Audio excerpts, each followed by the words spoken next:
Qu'est-ce qu'un sport d'aventure? Certains disent que c'est simplement du sport à l'état pur, éprouvant le corps et l'esprit.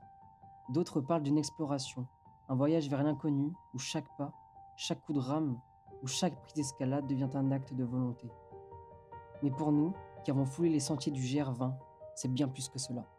Le sport d'aventure, c'est avant tout une expérience globale, à la croisée de plusieurs dimensions fondamentales. C'est le dépassement de soi, la capacité à aller au-delà de ses limites physiques et mentales. C'est aussi l'immersion dans la nature, où l'environnement devient à la fois le décor et l'adversaire. C'est enfin un engagement de longue durée, où la préparation, la patience et l'adaptation sont aussi essentielles que l'élan du premier jour. On pourrait parler d'alpinisme sur les parois vertigineuses des Alpes, de kayak sur des rivières impétueuses, ou de course à pied sur des sentiers épuisants. On pourrait aussi évoquer les raids multisports, les treks en pleine nature, ou encore les traversées à VTT sur des terres sauvages. Mais ce qui relie toutes ces pratiques, c'est une même recherche de l'extraordinaire, une envie d'être au contact du monde réel, brut, imprévisible. Et c'est cette expérience que nous avons vécue.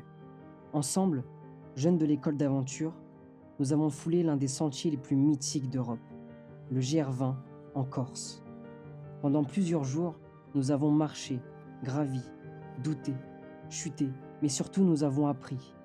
Appris à connaître nos forces et nos limites, à nous entraider, à comprendre le monde qui nous entoure. Ce parcours initiatique, c'est le fil conducteur de ce documentaire. Mais il ne sera pas le seul récit. En parallèle, nous irons à la rencontre de celles et ceux qui, sur notre territoire, vivent l'aventure au quotidien. Des passionnés de nature, des sportifs aguerris, des locaux qui, par leur engagement, révèlent une autre facette des sports d'aventure. Que ce soit à travers la Vélodyssée, le trekking gazelle ou le raid Amazon, chaque parcours nous permettra d'élargir notre vision. Ces témoignages ne sont pas de simples récits de performance, ils sont des éclats de vie, des leçons sur la persévérance, la solidarité et la place que l'humain occupe dans la nature. Ce documentaire se déploie comme une odyssée initiatique, chaque étape suit le rythme d'une ascension, avec ses pauses nécessaires pour réfléchir, ses instants de doute et ses sommets de clarté où l'horizon s'éclaire soudainement. C'est un parcours jalonné d'enseignements, où chaque avancée nous rapproche d'une meilleure compréhension de nous-mêmes et du monde qui nous entoure. Nous étudierons d'abord les enjeux de ces aventures sportives, et nous explorerons la quête de l'exceptionnel. Qu'est-ce qui nous pousse à sortir de notre quotidien pour affronter l'inconnu? Par quel chemin passe la volonté de se dépasser? Et surtout, que nous enseignent ces expériences? Nous aborderons les impacts des aventures sportives, car l'aventure ne se vit jamais seule. Derrière chaque pas, il y a une empreinte. Empreinte environnementale, économique et sociétale. Des questions essentielles se posent. Comment pratiquer ces sports de manière responsable? Comment trouver l'équilibre entre le rêve d'aventure et la nécessité de préserver la nature et les communautés locales? Ces étapes forment la trame de ce documentaire, mais aussi celle de notre réflexion. Car derrière la beauté des paysages et la fierté des exploits, il y a une question qui reste en suspens. Dans un monde de plus en plus conscient de ses limites environnementales et sociales, peut-on encore envisager les sports d'aventure comme de simples quêtes personnelles? Ou doivent-ils devenir le reflet d'une responsabilité collective?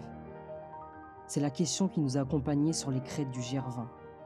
Et c'est aussi celle qui vous accompagnera tout au long de ce voyage. À travers nos pas, les témoignages que nous avons recueillis et les regards croisés d'autres aventuriers, nous vous proposons de découvrir ces deux visages de l'exploit. Celui qui nous pousse à nous élever, à grimper plus haut, à nous dépasser. Et celui qui nous rappelle que la plus grande des victoires serait peut-être celle de pouvoir partager ses exploits avec les générations futures.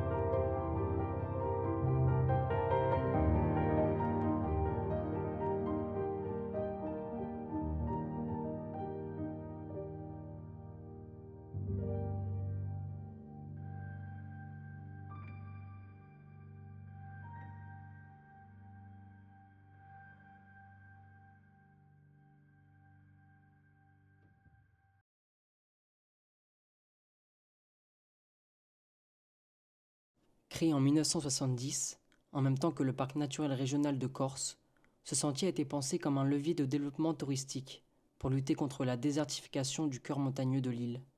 Il suit une ligne imaginaire, le partage des eaux, et s'appuie sur les anciens chemins de transhumance des bergers corses. Aujourd'hui, il est devenu une institution dans le monde de la randonnée, du trek et même du trail running. 180 km entre Calanzana au nord et Conca au sud. 14 000 mètres de dénivelé positif. Chaque année, plus de 20 000 randonneurs s'élancent sur ce sentier mythique, représentant près de 300 000 nuitées dans les refuges de montagne. Un périple de 16 jours en moyenne, ou bien moins, pour certains sportifs exceptionnels, avec un record établi en près de 30 heures. Sa difficulté, mais aussi ses paysages à couper le souffle, son histoire profondément ancrée dans le territoire corse, tout cela fait du GR20 l'une des références absolues des chemins de grande randonnée en Europe. 15 juillet 2024, nous y sommes. Premier pas bientôt sur le GR, Ouais. ton ressenti. Bah, pour moi, on est peut-être un peu lourd. J'ai hâte d'être plus vers la fin pour que les sacs à dos s'allègent. Je stresse un peu là. Je sais pas trop à quoi m'attendre. Nina. C'est parti, il n'y a plus de choix. Ça va être lourd et dur. Bah, on va y arriver. Mais à quelle vitesse? Ça, telle est la question. Déjà, on est en Corse. C'est déjà pas mal. Après, c'est que la nourriture parte des sacs. Mon sac il est trop lourd. Je vais mourir. Chaud. Ok, Impeccable. Et bah go, Non on est parti. Prêt à en découdre les montagnes corses. Je vais les bouffer. Derrière nous, presque une année de préparation, des heures passées à étudier l'itinéraire, à accumuler les kilomètres d'entraînement, à apprendre à gérer l'effort, le poids du sac, l'alimentation. Nous savions que ce serait difficile, mais peut-être pas à ce point. Ce jour-là, en déroulant nos premiers pas sur ce mythique chemin, l'excitation se mêlait à l'appréhension. Nous étions prêts, du moins nous le pensions. Mais l'aventure avait déjà commencé bien avant ce moment.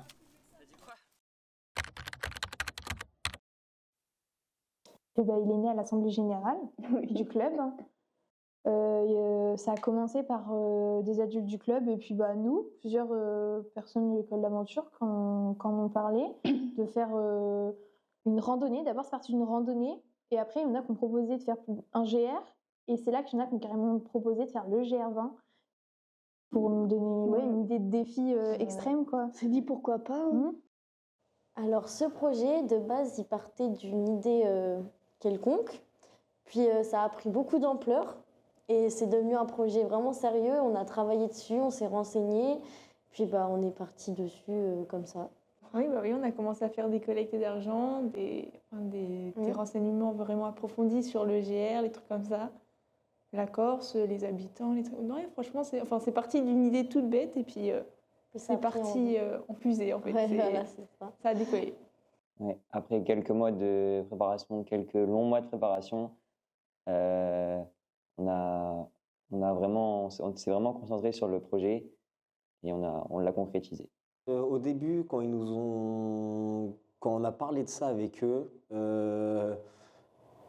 la difficulté, il n'y en avait pas tellement. Je savais que ça allait être dur sur tout ce qui était la préparation en amont, et je me suis dit, bon, après, quand on est là-bas, c'est tout simple. C'est juste, tu as ton sac à dos, tu marches, hop, pendant 8 jours, et puis voilà, il fait chaud.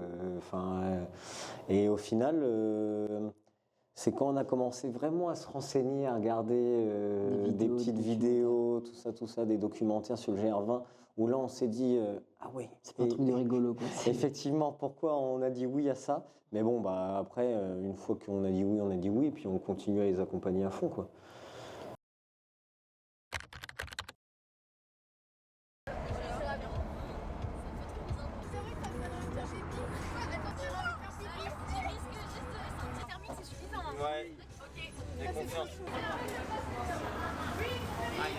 Nous avions anticipé chaque détail, chaque difficulté du sentier. Nous étions persuadés d'être préparés à tout. Mais avant même de mettre un pied sur la terre corse, un imprévu de dernière minute a bien failli tout remettre en cause. Bon, ça commence ou ça continue plutôt? Antonin, combien d'heures de retard? À peu près 2 heures. 2 heures de retard. 2 heures de retard. L'avion, hein. On n'est toujours pas parti de Charles de Gaulle parce que l'avion n'est toujours pas parti non plus. On est resté coincé ici, l'avion n'a pas décollé. Donc là, on a dû courir, enfin, c'était le bazar pour trouver une autre compagnie parce que voilà. Donc on part à Orly. Donc c'est-à-dire que là, il faut qu'on aille à l'autre aéroport à 22h en transport en commun. Et on part demain matin à 10h15 et normalement, direction la Corse si tout se passe bien. Si tout se passe bien. Si tout se passe bien. Si tout se passe bien, et ça c'est autre chose.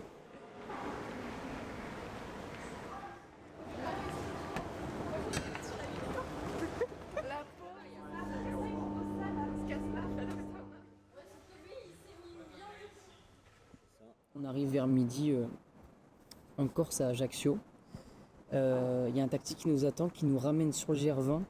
Sauf que on va louper là 2 étapes en gros. C'est ça. On a 50 km en moins du coup. On n'a plus que 130 km à faire sur le GR20. Voilà, c'est comme ça. Mais oui, on peut rien y faire. Déjà, on va peut-être partir demain. Déjà. Donc c'est déjà pas mal. Je dis bien peut-être parce qu'avec notre chance, le truc il va être retardé, annulé encore une fois. Donc là, une petite nuit nous attend dans l'aéroport. Et, Sur des sièges. Sur des sièges là. Et puis voilà. Ça va le faire. Sur ce, bisous, bonne nuit. bisous. Et puis Allez. allez, à demain.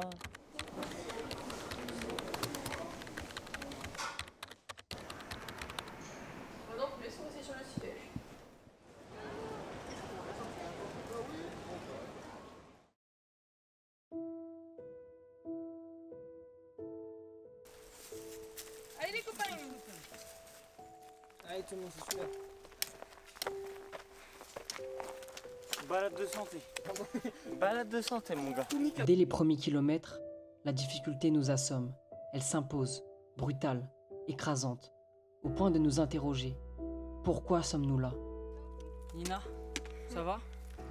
L'effort physique, la chaleur accablante ou pour d'autres et ailleurs, le froid mordant, le manque de sommeil et l'absence de confort, qu'est-ce qui pousse des aventuriers à s'infliger cela? Nous avons interrogé ceux qui, comme nous, ont affronté le GR20 cet été.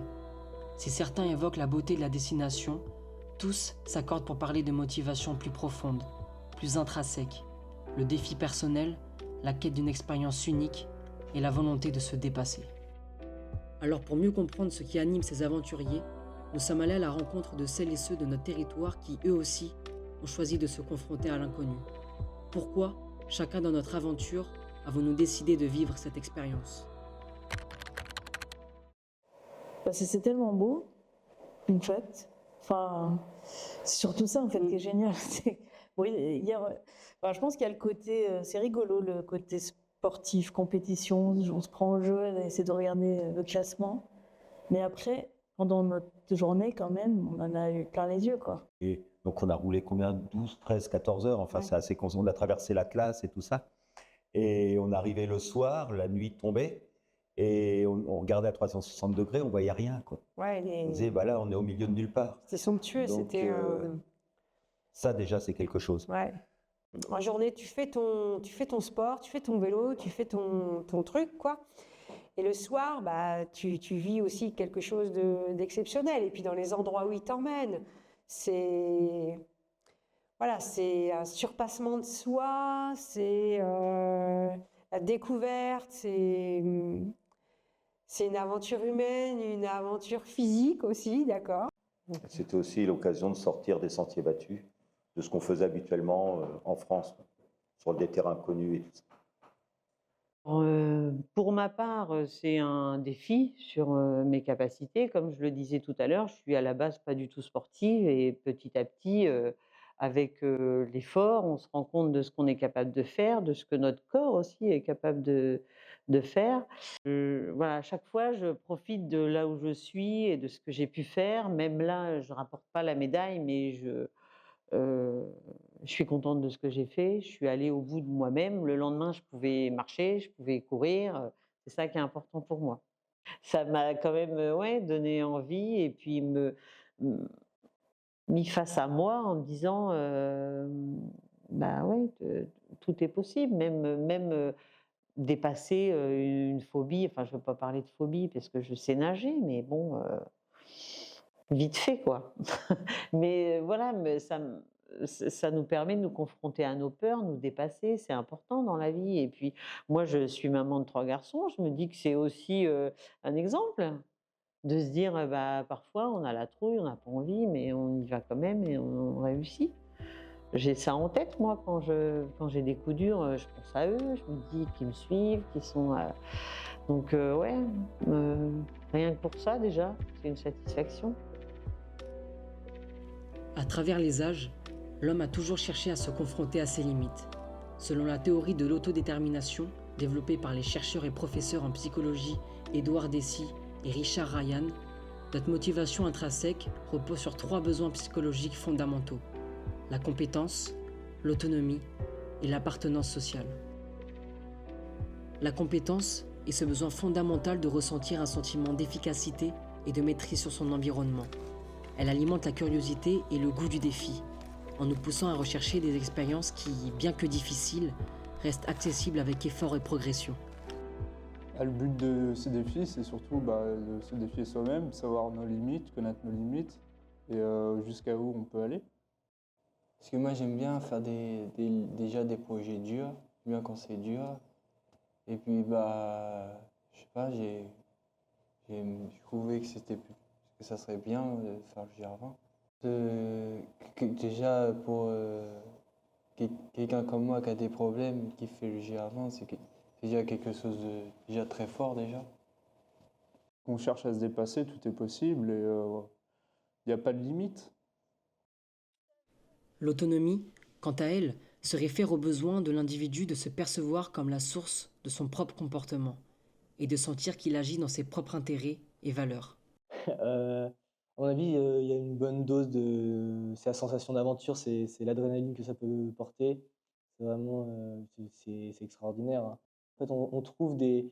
par exemple, quand on peut être là-haut, on trouve des moments où on se dit « Oh là là, ça peut être compliqué, mais ça donne une adrénaline de fou et on a envie, on y va, on continue même si on a mal. » Pour ma part, oui, en tout cas, c'était un défi personnel aussi de me dire que je pouvais y arriver et qu'il n'y a pas que les grands sportifs qui arrivent et que nous aussi, on pouvait le faire. Oui, on sait qu'il y a beaucoup de gens qui y arrivent, on sait que même il y a beaucoup de gens qui abandonnent, que ce soit à n'importe quel moment de l'aventure, par blessure ou autre. Et oui, c'est sûr que quand on se dit, allez, on va y arriver, on va le réussir, déjà, ça met un peu de fierté et quand même, c'est pas mal. Enfin, l'appartenance sociale se manifeste dans les liens qui se tissent entre compagnons de route, dans l'entraide et les moments partagés, offrant un soutien crucial face aux difficultés. Parce qu'ils sollicitent pleinement ces 3 besoins fondamentaux. Les sports d'aventure offrent une source de motivation puissante et un accomplissement profond. Ils permettent d'explorer ses limites, d'exercer son libre arbitre et de partager une expérience humaine forte. C'est cette alchimie unique qui rend ces défis aussi attirants qu'enrichissants, malgré leur exigence. C'est une belle aventure. Oui, c'est ça. De se dire plus tard qu'on a fait le GR20, pour moi, 17, 18 ans, ouais, et puis même vous plus jeune, quoi. Puis je sais pas, je trouve, le sport, c'est quand même hyper addictif et il y a toujours cette limite de pousser. Et là, le fait qu'on soit tous en groupe et de se dire, on va y aller tous, en fait. Oui, c'est ça. Tous ensemble. Moi, personnellement, ce qui m'a motivée à aller dans le projet, c'est déjà les paysages. Puis je me suis dit, c'est quand même un gros truc. C'est à traverser de la Corse, ça peut être un défi personnel. Puis je le fais pas toute seule, du coup. Donc franchement, ça m'a donné envie de le faire. Je me suis dit, ça va donner l'occasion de se surpasser soi-même, puis de voir aussi le niveau avec les autres tous ensemble. Je voulais aussi voir mes limites, jusqu'où je pouvais aller. Du coup, j'ai pu les voir à peu près. Et puis comme ça, je me suis dit, en rentrant, il faut vraiment que je bosse sur ça. Je me suis dit, oui, ça, il faut que je retravaille dessus. Il faut que je trouve un moyen de contrer ça. Ouais, c'était, je pense, pousser ses limites aussi. Et puis oui.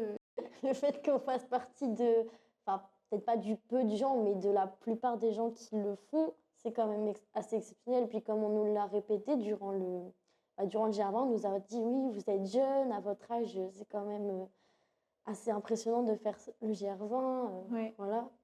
Franchement, ça, on était connus. Ouais, c'est ça. Ça nous a fait aussi une petite sensation de plaisir. On était, voilà, c'est bien. C'est sûr. Le psychologue Mihaly Csikszentmihalyi parle lui de flow, cet état d'absorption totale dans l'instant présent, où effort et plaisir se confondent. Cet état survient lorsque nous sommes complètement immergés dans une activité, défiant nos capacités tout en restant dans une zone de progression stimulante. C'est peut-être cela qui nous attire dans ces défis. Cette sensation unique de ne faire qu'un avec l'environnement, d'être pleinement vivant, d'éprouver une satisfaction profonde dans la réussite malgré la difficulté. Ce sentiment de maîtrise et de connexion avec l'instant confère au sport d'aventure une dimension presque méditative, où la performance cède la place à l'expérience pure et à la transcendance de soi. Les philosophes et écrivains, eux aussi, ont exploré cette quête. Nietzsche disait que « ce qui ne me tue pas me rend plus fort ». Jack London racontait lui l'appel instinctif de l'homme vers la nature et la rudesse du monde sauvage. En réalité, nous ne marchons pas seulement pour avancer sur un sentier. Nous marchons pour nous découvrir, nous éprouver, nous transformer. Nos pas rythment un dialogue intérieur entre nos forces et nos doutes. Et peut-être que la vraie destination, ce n'est pas la fin du sentier, mais ce que nous devenons en l'arpentant.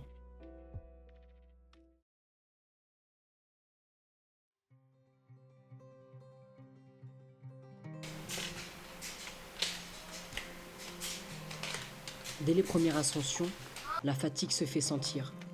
Chaque montée semble interminable, devenant pour chacune d'elles un nouveau défi qui se répète inlassablement, ou plutôt qui ne s'arrête jamais.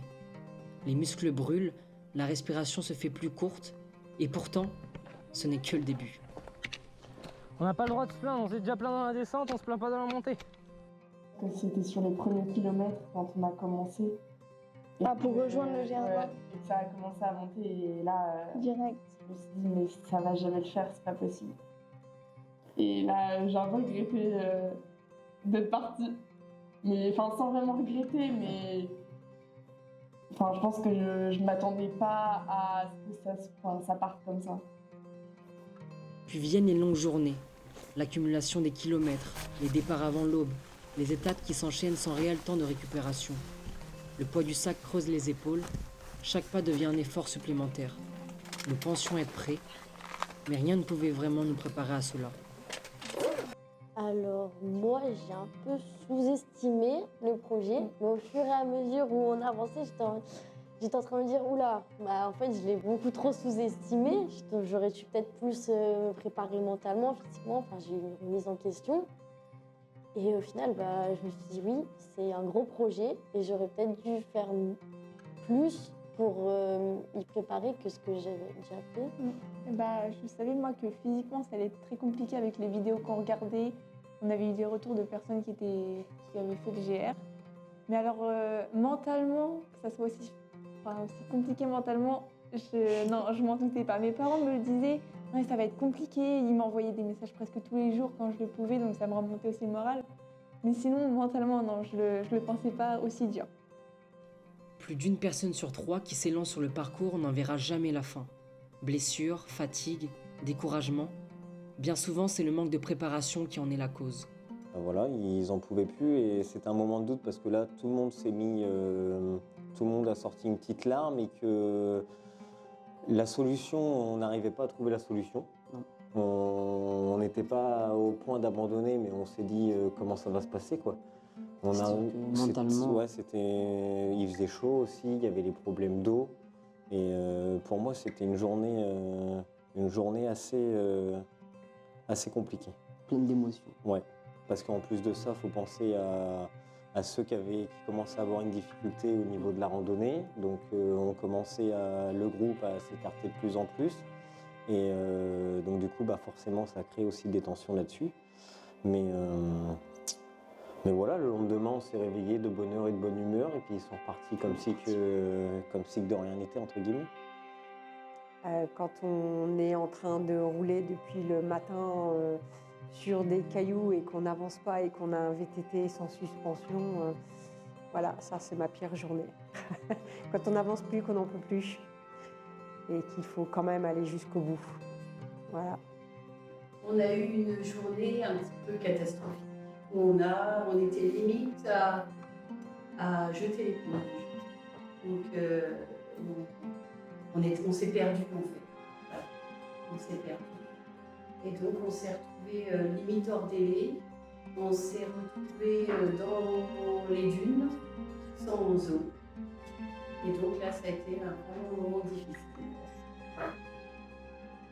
La Diagonale des Fous, j'avais beau me remotiver, à un moment donné, c'est le danger qui m'a fait peur. Il y a un homme qui s'est blessé dans la montagne, les secours, une civière, enfin, il s'est cassé, je sais pas si c'est le bras ou la jambe, enfin, dans une descente, et les hélicoptères ne pouvaient pas aller le chercher parce qu'il pleuvait. Donc, en gros, il a passé la nuit dans une tente en haut de la montagne. Je me dis, t'es pas venu là pour ça, moi ça me fait peur. Effectivement, je suis maman de 3 garçons, ils ont encore besoin de moi, j'ai pas envie que ça s'arrête. Je me dis, à un moment donné, ça s'appelle la Diagonale des Fous, mais j'ai quand même envie d'en revenir de ce truc.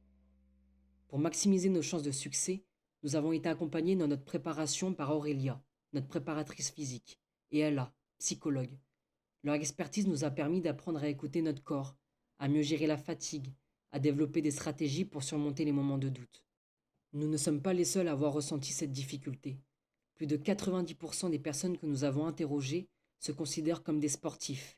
Et pourtant, 61% d'entre elles reconnaissent que cette aventure les a sorties de leur zone de confort. Selon Jack Wilmore et David Costil, respectivement physiologistes de l'exercice et chercheurs en sciences du sport, l'endurance repose sur 3 piliers fondamentaux: la capacité cardiovasculaire, l'adaptation musculaire et la gestion des réserves énergétiques. Leur ouvrage de référence, Physiology of Sports and Exercise, met en évidence l'importance de l'entraînement progressif et des ajustements physiologiques nécessaires pour optimiser la performance dans les sports d'endurance. Dans le cadre de notre préparation au GR20, ces principes ont été intégrés dans notre entraînement. Amélioration de l'endurance aérobie par des sorties longues, renforcement musculaire pour supporter la charge du sac à dos et gestion nutritionnelle pour éviter l'épuisement des réserves énergétiques. Pourtant, malgré ces précautions, l'expérience sur le terrain s'est révélée plus exigeante que ce que nous avions anticipé. On peut toujours être mieux préparé. Je pense que, on va dire, le projet en tant que même, tout ce qui est préparation de projet, là on était prêt. Et des fois, c'est sûr qu'on a peut-être un peu oublié tout ce qui était partie entraînement physique. Sportif, ouais. Sportif, on n'a peut-être pas. Après, voilà, on ne savait pas trop comment faire pour entraîner à une telle randonnée. Voilà, c'est surtout, en fait, on avait tellement, je pense, la pression sur tout ce qui se voyait pas, sur les transports, une fois arrivé là-bas, les refuges, les repas, tout ça. Alors on n'en a pas oublié non plus totalement l'aspect entraînement physique, mais je pense qu'on aurait pu mieux les accompagner, encore mieux les accompagner. Déjà en octobre, on est parti marcher pendant deux jours. 2-3 jours. 2-3 jours. Avec les tentes et tout, on s'est entraîné. On avait un entraînement aussi individuel toute l'année. On avait des séances de fêtes dans la semaine à respecter et à faire chez nous, en autonomie. Et on en faisait le samedi matin, donc un entraînement intensif. Et aussi, on a eu vraiment la grosse semaine où on est parti du côté après le Raid France. Après le Raid France, pendant une semaine où vraiment on marchait avec les sacs à dos, tout en conditions réelles pour vraiment s'entraîner un maximum. Surtout qu'on venait d'entraîner juste le Raid France juste avant, du coup vraiment là on était vraiment à fond. Un élément crucial nous a manqué, l'entraînement en conditions réelles. Tim Noakes, médecin du sport et physiologiste de renommée internationale, auteur de The Lore of Running, insiste sur l'importance d'une préparation spécifique et réaliste. Il explique que pour maximiser la performance en endurance, il ne suffit pas de développer la condition physique générale. Il est essentiel d'exposer progressivement le corps aux conditions exactes du défi à relever. Or, nous avons été confrontés à 2 limites majeures. L'impossibilité d'enchaîner de forts dénivelés en Normandie et l'absence d'un entraînement prolongé avec le poids du sac sur le dos. Le GR20, avec ses montées interminables et ses descentes techniques, impose un effort musculaire différent de ce que nous avons pu simuler lors de notre préparation. De plus, marcher plusieurs jours d'affilée avec un sac chargé, au début même surchargé, est une contrainte qu'il est difficile d'anticiper sans un entraînement en immersion. Comme le souligne Knox, l'adaptation du corps repose en grande partie sur la mémoire musculaire et la répétition des contraintes spécifiques du terrain. Pour certains, je pense plusieurs sorties en mettant du dénivelé. On a fait le stage à Clécy. Ouais. C'était 3 jours, mais voilà que 3 jours dans l'année, on s'entraînait vraiment à la marche pendant des journées au dénivelé, quoi. C'est ça. Bah, et puis le souci, c'est que... Et puis le dénivelé de Normandie, quoi. Oui, c'est ça. Oui, non, mais puis par chez nous, le dénivelé, même si tu marches 50 km, ça sera jamais la même difficulté que si tu marches les 10 km sur le GR20, quoi. C'est complètement différent, quoi. Je pense que niveau physique, on aurait pu être... On aurait pu mieux les préparer, je pense. C'est sûr. Ou, alors peut-être pas après physique, mais mentalement peut-être. Du moins, moi, de mon côté, j'étais pas prêt à la chaleur, au manque de sommeil qu'il allait y avoir durant ce périple. Mais sinon, j'étais prêt. Mais je m'attendais pas à une telle fatigue aussi rapidement avec une telle chaleur. Moi, c'est un peu comme Ini. Je m'attendais pas du tout le sommeil et puis la chaleur. C'était encore un peu de l'inconnu jusqu'à ce qu'on arrive là-bas, quoi. Mais au-delà de l'effort physique, c'est un autre combat qui se joue, le combat mental. Comme nous l'avons déjà évoqué, Friedrich Nietzsche, philosophe allemand du XIXe siècle, a longuement exploré la notion de dépassement de soi, à travers son concept de volonté de puissance. Selon lui, l'homme ne cesse de se transformer et de progresser en affrontant les obstacles et les épreuves qui jalonnent son existence. Il voyait la souffrance non comme un frein, mais comme un levier permettant d'atteindre une forme de grandeur intérieure. Dans le contexte de notre aventure, cette idée prend tout son sens. Se heurter à la fatigue, aux douleurs physiques, au doute mental, n'est pas simplement une difficulté à surmonter, mais un passage obligé vers une meilleure version de soi-même. C'est précisément cette lutte qui façonne l'expérience et en fait un défi transformateur. Un combat que 80% des personnes interrogées estiment essentiel. Angela Duckworth, psychologue américaine et professeure à l'université de Pennsylvanie, décrit cette ténacité sous le terme de grit, un mélange de passion et de persévérance à long terme.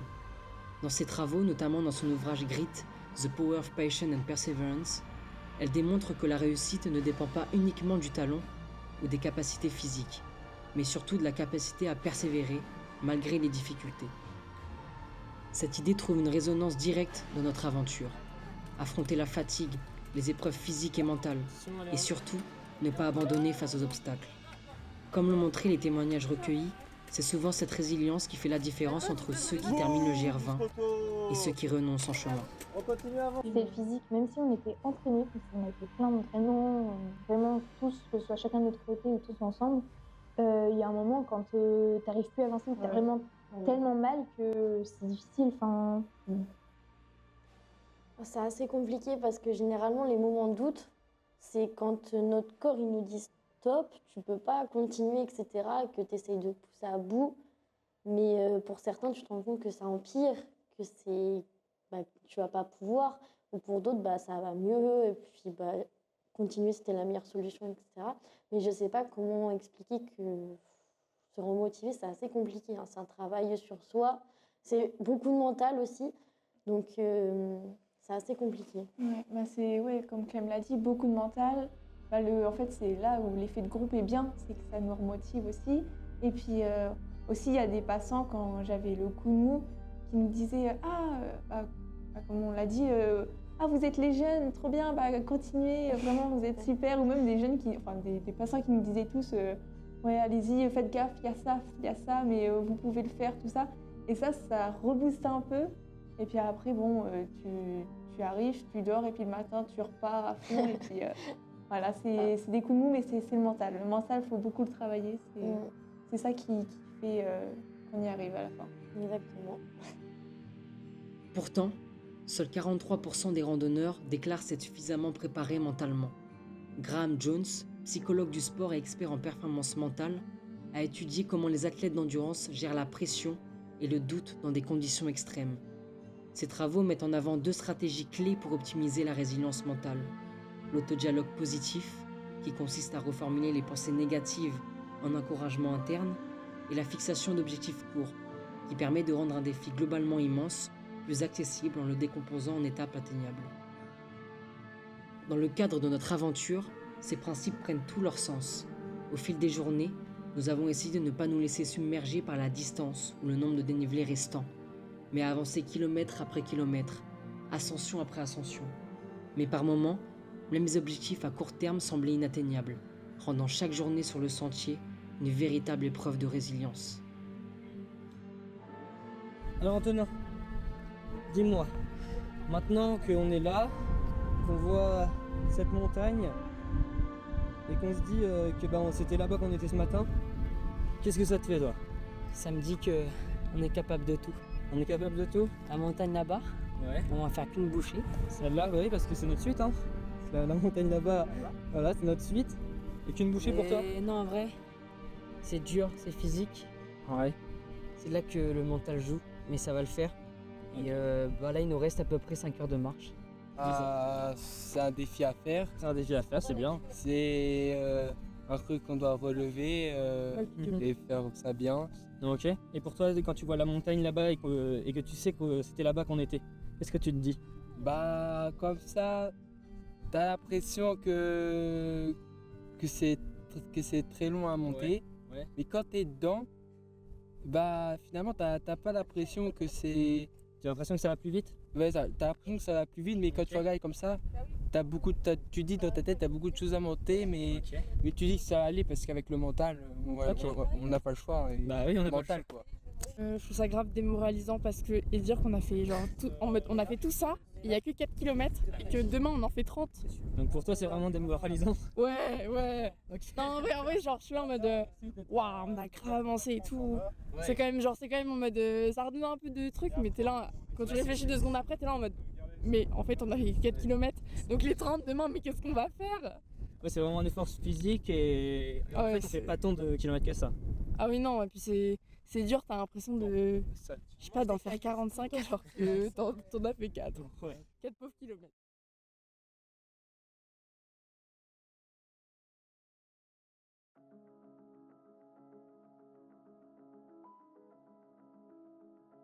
On s'en doutait, mais cela est devenu une évidence dès les premiers jours. On ne revient jamais tout à fait le même d'une aventure comme celle-ci. Derrière l'effort, les épreuves et les doutes, finalement éphémères, il reste quelque chose d'inaltérable et d'inestimable. Comment ces aventures nous marquent, nous changent, nous font grandir. Une transformation subtile qui dépasse largement la simple performance physique. L'aventure nous apprend, elle nous façonne, elle nous confronte à des expériences qui modifient notre regard sur nous-mêmes, sur les autres et le monde qui nous entoure. La première chose que l'on retient, c'est tout ce que nous avons dû apprendre, et rapidement. 83% des randonneurs interrogés parlent des nouvelles compétences acquises comme l'un des enseignements les plus marquants de leur aventure. Vraiment, mentalement, j'ai su vraiment me transformer. Je sais que auparavant, j'ai fait quelques compétitions. J'abandonnais pour des blessures, quoi. Et là, pendant le GR20, j'ai eu quelques tendinites et tout. Et ça me faisait très mal. Mais le mental a su... Moi, c'est vraiment... je me suis senti beaucoup plus fort après là. Et puis ça me permet là d'avoir d'autres projets en vue. Non, franchement, ça m'a aidé, ça m'a transformé. On peut dire ça comme ça. Le philosophe et pédagogue John Dewey, célèbre pour sa théorie de l'apprentissage par l'expérience, learning by doing, expliquait que l'on apprend bien mieux en étant confronté à des défis concrets, plutôt qu'en restant dans un cadre purement théorique. Le GR20 illustre parfaitement cette idée. Chaque jour, nous avons dû adapter notre itinéraire, optimiser notre gestion de l'eau et des repas, apprendre à supporter la fatigue accumulée. L'apprentissage véritable naît de l'immersion et de la confrontation directe aux réalités du terrain. Par ailleurs, la théorie de l'apprentissage social, développée par le psychologue Albert Bandura, montre que nous apprenons non seulement par notre propre vécu, mais aussi par l'observation et l'imitation des autres. Sur le sentier, nous avons intégré de nombreuses astuces simplement en observant et en échangeant avec les autres randonneurs. Comment répartir le poids du sac? Quelle technique adopter pour mieux négocier les descentes abruptes? Comment gérer la récupération et le sommeil? Alors, déjà, on a croisé 2 personnes qui restent au fond de mon cœur, Maxence et Cathy. De notre cœur, au groupe, parce que déjà, ils nous ont été d'une grande aide pour revoir toute notre organisation et finir aller le plus loin possible. Donc, ils nous ont remis nos horaires de sommeil, comment manger, comment réussir à bien manger, le poids de notre sac, vider notre sac, marcher correctement, pas faire des trop grands pas. Maxence et Katia, on les a suivis tout le long, ils ont fait le même parcours que nous. Donc on s'arrêtait en même temps qu'eux. Dans le refuge, on mangeait ensemble. Et Maxence, il l'avait déjà fait avant, le GR20. Du coup, il nous a donné plein de conseils pour qu'on puisse le continuer. C'est trop gros. Cet apprentissage indirect est précieux, car il s'ancre profondément dans l'observation, l'adaptation et la résilience face aux imprévus du terrain. Ce n'est pas seulement ce que nous avons réussi qui nous a fait progresser, mais aussi chaque hésitation, chaque erreur corrigée en chemin et chaque conseil absorbé et mis en pratique. Je trouve que ça nous a développé pas mal de compétences, notamment la capacité de s'adapter, l'entraide, la solidarité, de se motiver, d'être là pour les autres. Puis on avait un problème, on essayait de trouver une solution. Ouais, c'est ça. On restait pas là avec le problème, on essayait toujours de solutionner dès qu'il y avait quelque chose qui allait obligé, pas. Quoi. On n'avait pas. Et en fait, on a réussi à prendre, on va dire, l'habitude de s'adapter dès qu'il y avait besoin, à modifier notre façon de faire habituellement, quoi. C'est ça, on s'adaptait à chaque fois à l'environnement ou aux petits couacs qu'il y avait. Mais ce qui nous a le plus marqué, ce ne sont pas seulement les succès, mais aussi les échecs. Comme l'explique le psychologue Carol Dweck, spécialiste de la théorie des mindsets, l'échec est un formidable levier d'apprentissage, tant que nous l'abordons avec une mentalité de développement. Chaque erreur, chaque mauvais choix sur le sentier nous a enseigné quelque chose. Un passage mal anticipé, une gestion de l'eau trop approximative, un équipement mal adapté. Ces difficultés, bien que frustrantes sur le moment, ont été des leçons plus marquantes encore que nos réussites. Mais c'est pas un échec parce qu'on va en tirer des leçons. Du moins, on a tiré des leçons pour l'avenir, pour la prochaine expérience qu'on va avoir sur de la randonnée, avec un temps de sommeil très raccourci et de la chaleur. Après chaque col franchi, après chaque étape et le soir en refuge, malgré la fatigue, un sentiment grandit en nous, celui d'avoir réussi. L'adrénaline du départ s'est estompée, la douleur s'efface lentement. Reste alors cette fierté profonde. 80% des randonneurs interrogés estiment que c'est ce qu'ils retiennent avant tout de l'expérience. 60% vont même jusqu'à dire que c'est la seule chose qui compte réellement. L'explorateur et alpiniste Sir Edmund Hillary, premier homme à avoir atteint le sommet de l'Everest en 1953, disait « Ce n'est pas la montagne que nous conquérons, mais nous-mêmes ». Cette phrase illustre parfaitement ce que nous avons ressenti en Corse. La vraie victoire ne réside pas dans la distance parcourue, mais dans la capacité à surmonter la fatigue, le doute, la douleur. Chaque pas supplémentaire est une preuve tangible de notre propre force intérieure. Donc voilà, ça fait... On est parti à quelle heure? 3h30, 4h? Là, tout à l'heure, on va être tout là-haut. Et on va avoir le petit lever de soleil là qu'on peut avoir là-bas. Là. Il fait frais. Il fait frais. Il fait 15 degrés. Chez nous, en Normandie, on dit qu'il fait froid, mais ici, il fait frais. Ouais, il fait bon là. Donc, on va continuer comme ça. Direction Honda, et puis après, Pietra, Piana. Cette idée trouve d'ailleurs écho dans les travaux du psychologue Carl Rogers, qui développe la notion de tendance actualisante. L'humain cherche en permanence à évoluer, à se dépasser pour atteindre son plein potentiel. En marchant jour après jour, en affrontant les éléments, en poursuivant notre objectif, nous avons fait bien plus qu'un simple trek. Nous avons confirmé à nous-mêmes que nous étions capables d'aller au bout d'un défi immense. Oh, le truc de fou. On peut être fier quand même de ce qu'on a déjà fait. C'est ça. À cet âge-là, avec l'entraînement qu'on a eu, avec notre peu d'expérience, on va dire, parce que c'était la première fois qu'on partait faire une randonnée de cette ampleur-là, quoi. On a quand même, c'est nous qui avons un peu préparé. On a eu de l'aide, mais on a préparé nous le projet. D'organiser tout ce projet-là avec cette ampleur-là, à cet âge-là, c'est quand même énorme. Je pense que tout le monde ne pourrait pas le faire. Que physiquement, on a quand même réussi à bien assurer la course. Ouais. Moi, je pense que j'aurais pas pensé être capable de faire ça, en fait. Vous pensez que c'est mieux pieds nus ou en claquettes? Pieds nus. Claquettes, ça glisse beaucoup. Regarde hier soir, quand on a fait la photo. Il avait pété par les cheveux. Ah ouais, on l'a vu. Il a pleuré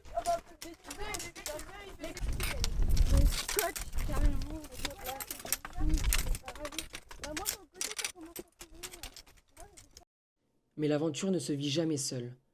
75% des randonneurs évoquent la richesse des rencontres et des liens tissés en chemin. Le psychologue social Kurt Lewin a mis en évidence l'importance des dynamiques de groupe dans la motivation et la persévérance.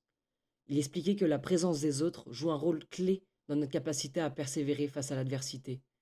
Et pendant notre périple, nous avons tous connu des moments de découragement, des moments où l'entraide et la solidarité du groupe ont toujours permis de relancer la motivation. Quand il y a des moments où certains avaient plus de mal, où c'était plus lourd au niveau des sacs, où justement on s'entraidait à porter un peu plus et à motiver quand on sentait qu'il y en avait qui avaient plus de mal ou que ça devenait plus dur en restant avec eux ou en leur parlant et tout de façon à... Après, il y a Clémence, à un moment donné, on a pris les trucs de ses son affaires, sac et parce tout, que forcément, c'est quand elle était encore plus jeune que nous, donc c'est normal aussi d'un côté qu'elle ait encore un peu plus de mal. Enfin, justement, c'est à ça que ça sert. On s'est motivé et on l'a aidé, quoi. Puis après, le soir, quand on se rejoignait tous et qu'on était tous, qu'on rigolait bien, je trouvais que ça motivait pour la journée de lendemain. Ça. En fait, Ça permettait de souder le groupe. On a envie d'arriver au prochain refuge et de revivre ce moment-là. Donc, je trouvais que ça nous motivait plus. Mais au final, on se poussait toujours tous à aller jusqu'au bout, on lâchait rien, on se motivait entre nous, etc. Ok, dès le réveil, on a pris 600 mètres de dénivelé dans la tête. Ça fait du bien. Non, ça fait quoi là? Un petit mouchoir. C'était un petit échauffement. Un petit échauffement. D'accord. Le neuropsychiatre Boris Cyrulnik, spécialiste de la résilience, souligne combien les relations humaines jouent un rôle déterminant dans notre capacité à surmonter les épreuves. La souffrance partagée devient plus supportable, et les liens créés dans l'effort, dans l'inconfort, sont souvent les plus solides. Au fil des jours, nous avons compris que la force du collectif pouvait compenser les failles individuelles, et que l'amitié, née sur un sentier escarpé, pouvait durer bien au-delà de l'aventure. Léon, elle est comment? Où Léandro l'a mis sur la nuque? Ça rigole pas. Je dirais que nous, déjà, ça nous a soudés tous ensemble. Tout le parce groupe, que vraiment, ça restera marqué à jamais. Enfin, honnêtement. Parce que même après, quand on est revenu, on est tous restés en contact, à continuer tout le temps se voir. Voilà, quoi. C'est pas comme si on s'était tous séparés, repartis dans nos vies, et voilà, quoi, fin du projet. Alors, quand Jean-Paul Sartre affirmait que l'enfer, c'est les autres, c'est qu'il n'a pas connu le GR20, où l'autre devient une force, un soutien, une inspiration. Car l'aventure, c'est aussi et avant tout un espace de partage, de transmission et de rencontre. Non, et puis je trouve que c'est de la bienveillance entre les randonneurs. Enfin, on est un peu tous dans le même bateau, entre guillemets, c'est quelque chose d'assez dur, donc je trouve que ça nous a... Quand il y avait besoin, on s'entraidait en plus. Moi, je me rappelle, il y en avait certains, quand on devait passer certaines crêtes, ils nous aidaient à passer. Enfin, vraiment. Surtout qu'ils étaient étonnés. Ils n'étaient pas dans l'esprit d'être individuel et d'avancer et de finir leur journée. Non, s'ils avaient besoin, ils nous aidaient. Il y en avait même beaucoup qui s'arrêtaient pour discuter avec nous. Enfin, surtout qu'on était jeunes. Donc c'est ça, en fait, ça les interrogeait, quoi. Dès qu'on avait une difficulté ou autre, on leur demandait n'importe quoi. Enfin, franchement, là, on peut appeler ça une cohésion, même des personnes qu'on connaissait pas. C'était vraiment... Moi, j'étais surpris. Ouais, je pense à Maxence et Cathy. C'est des personnes qu'on a rencontrées, le deuxième jour de notre aventure. Ça, Et en fait, on les a suivis jusqu'à la fin, en fait. On faisait après les mêmes étapes. Quand on doublait, eux aussi doublaient. C'est vraiment, on se suivait. Et le soir, on se voyait, on se racontait nos journées. On les retrouvait le soir, au refuge. Puis même, c'était notre rendez-vous du soir, quoi. On les attendait. Eux nous attendaient ou nous aussi. Ouais, c'est ça.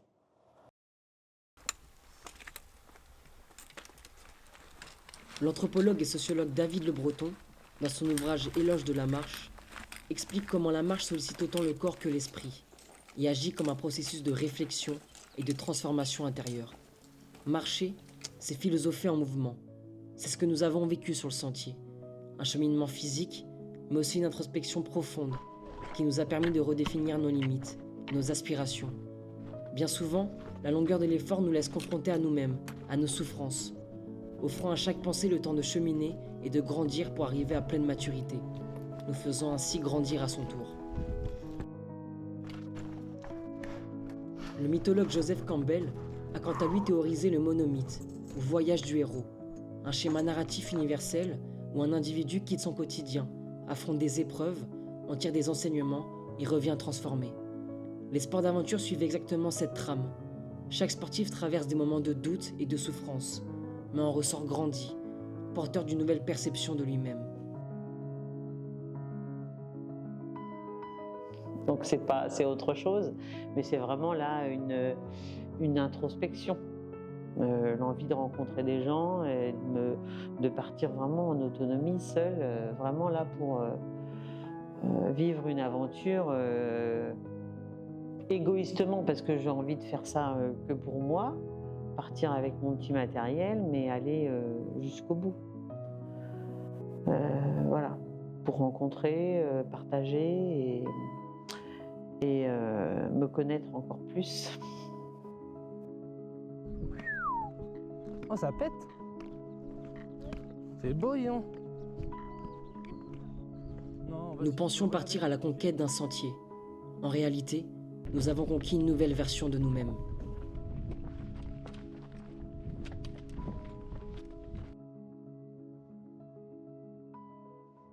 Au fil des jours passés sur le sentier, nous avons appris à écouter notre corps, à repousser nos limites et à surmonter nos doutes. Cette aventure a été un voyage intérieur, une quête de dépassement de soi. Mais pouvait-on se contenter de cette seule dimension ? À chaque refuge traversé, à chaque échange avec un randonneur, un commerçant ou un habitant, nous avons commencé à percevoir une autre réalité, plus vaste, plus complexe. Derrière notre aventure individuelle, il y avait un monde en mouvement, des territoires impactés, une économie en jeu, et des questions bien plus larges que notre seule volonté d'atteindre le bout du chemin. Les sports d'aventure ne sont jamais de simples échappées solitaires. Ils sont des actes qui s'inscrivent dans un tissu social, économique et environnemental.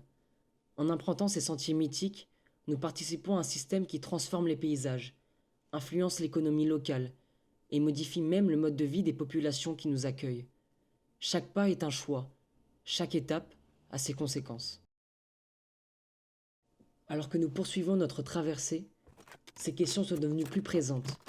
Que représente vraiment notre présence ici ? Comment notre passage façonne-t-il la vie locale ? Le GR20 est un symbole, mais il est aussi un enjeu. C'est là que commence une nouvelle réflexion, non plus sur ce que nous avons vécu en tant qu'individus, mais sur ce que nous laisserons derrière nous.